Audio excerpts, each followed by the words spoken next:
মা এক আজমতের নাম, এক রহমতের নাম। আজকে উনি মা হারাইছেন।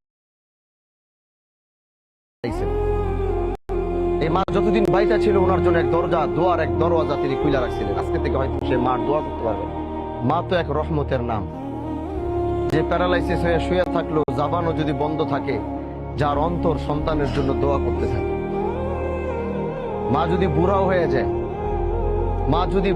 যায়, মা তো মাই। এজন্য আল্লাহ রাসূল সাল্লাল্লাহু আলাইহি ওয়াসাল্লাম বলতেন, কারণ উনি তো ছোটবেলায় মায়ের গর্ভে থাকা অবস্থায় তিনি বাবাকে হারিয়েছিলেন, এবং দুনিয়াতে যতদিন ছিলেন মায়ের স্পর্শ বেশি একটা পায় নাই। অভাবের কারণে দূরে চলে গেছিলেন, খাবার দাবার ঠিক মতো খাইতে পারতেন না দেখে। কিন্তু তিনি মার আঁচল যতদিন পাইছেন, মা যখন নবী বলতেন যে আমি আমার বাবার ওইরকম ভাবে পাই নাই, আমার মাকেও পাই নাই। কাশ যদি আমার মা বাইচা থাকতো, আর আমি যদি নামাজেও দাঁড়ায় যাইতাম, আল্লাহু আকবার বইলা যদি নামাজেও দাঁড়ায় যাইতাম, আর পিছন থেকে যদি আমার মা বলতো ইয়া মুহাম্মদ, তাহলে আমি নামাজ ছাইরা দিয়া মাথাটা ঘুরায় পিছনের দিকে তাকায় বলতাম, আম্মা তোমার মোহাম্মদ হাজির। এটা হচ্ছে মা। মা এক আজমতের নাম, এক রহমতের নাম। আজকে উনি মা হারাইছেন। এই মা যতদিন বাইচা ছিল ওনার জন্য এক দরজা, দোয়ার এক দরওয়াজা তিনি খুলে রাখছিলেন। আজকে থেকে হয়তো সে মার দোয়া করতে পারবে।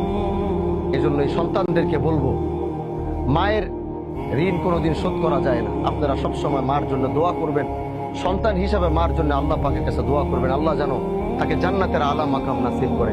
আল্লাহ যেন তাকে হযরতে আম্মা জান খাদিজা, আয়েশা, ফাতেমা রাদিয়াল্লাহু তাআলা আনহাদের সাথে যেন আল্লাহ তাকে একই বেহেশতে থাকার তৌফিক দান। ভাইজান, আপনি দুটো কথা বলে তারপর আমি যাব।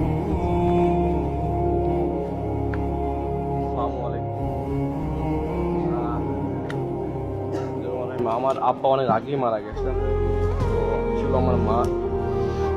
তো আজকেও মা নেই, আমি আজকে এতিম। একজন এতিম হিসাবে আমি সবার কাছে দোয়া চাইবো এবং বলবো যে আমার মা যদি কারো মনের কোনো কষ্ট দুঃখ দিয়ে থাকে, আল্লাহর কাছে মাফ করে দেবে।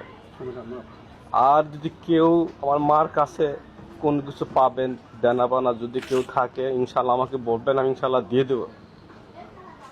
আর কিছু বলতে পারবো না। সবাই আমার জন্য দোয়া করবেন, জান্নাতবাসী। আমিন।